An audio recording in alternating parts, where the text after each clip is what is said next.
The Marconi Belmar Station was seized by the U.S. government in World War I, and it was operated by the U.S. Navy, and it was known as the U.S. Naval Radio Station at Belmar.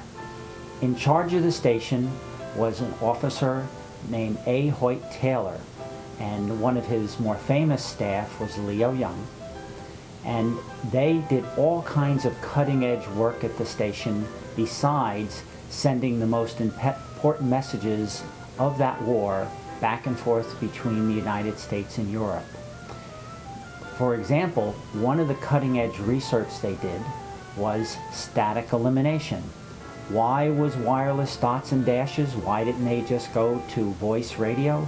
Well, there was so much static picked up by the early circuitry of wireless that you could not adequately understand voice.